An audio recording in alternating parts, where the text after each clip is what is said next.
Nama saya Yulia Rosanizar dengan NPM 202214501947.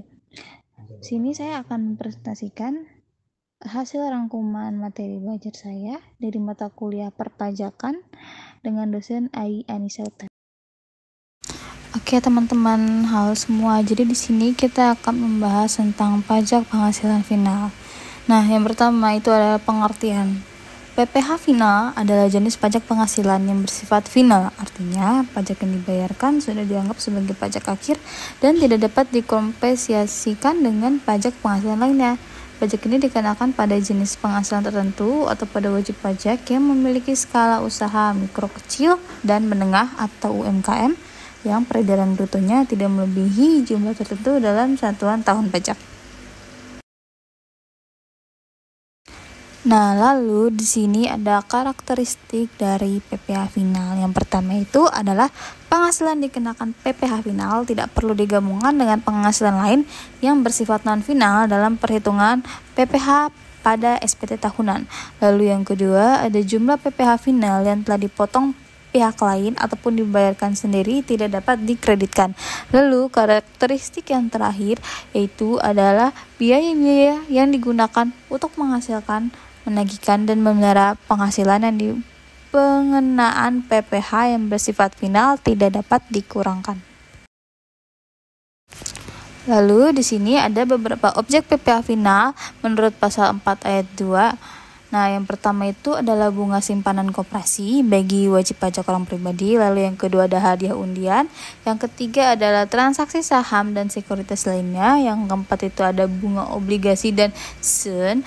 Lalu yang kelima itu ada bunga deposit, tabungan, dan diskonto SBI. Lalu yang keenam ada pengalihan penyertaan modal dan perusahaan modal Ventura.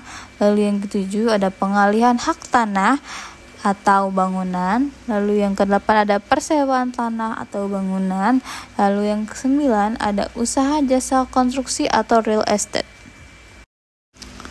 Lalu di sini ada ketentuan PPh final pasal 4 ayat 2 yaitu adalah perlakuan biaya yang tidak terkait dengan penghasilan bukan objek pajak atau dikarenakan PPh final dan penghasilan objek PPh tidak final. Wajib pajak harus menyelenggarakan pembukuan secara terpisah dalam hal. Yang pertama itu adalah memiliki usaha yang penghasilan dikenai PPh yang bersifat final dan tidak final. Lalu yang kedua itu adalah menerima atau memperoleh penghasilan yang berupa objek pajak dan bukan objek pajak. Lalu yang terakhir adalah mendapatkan dan tidak mendapatkan fasilitas perpajakan sebagaimana diatur dalam pasal 31A UU PHPH. Oke teman-teman, lalu di sini akan ada contoh soal. Itu contoh soal yang pertama adalah Cantik memiliki usaha warung makan kecil-kecilan. Pada tahun 2023, peredaran bruto warung makannya mencapai 3 miliar. Nah, berapakah PPh final yang harus dibayarkan oleh Cantik? Nah, tarif PPh final untuk UMKM sendiri adalah 0,5%.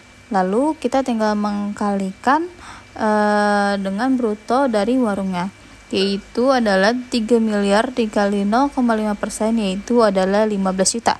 Jadi PPh final yang harus dibayarkan oleh Cantik adalah 15 juta.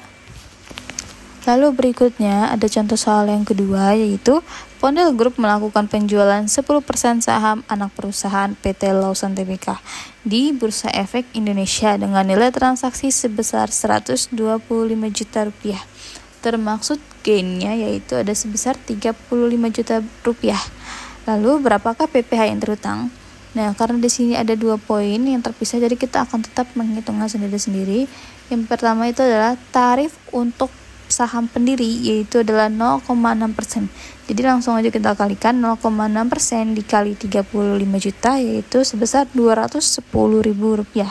Lalu untuk yang poin berikutnya, untuk saham non pendiri tarifnya adalah 0,1%. Jadi langsung kita kalikan saja 0,1% dikali 35 juta yaitu sebesar Rp35.000.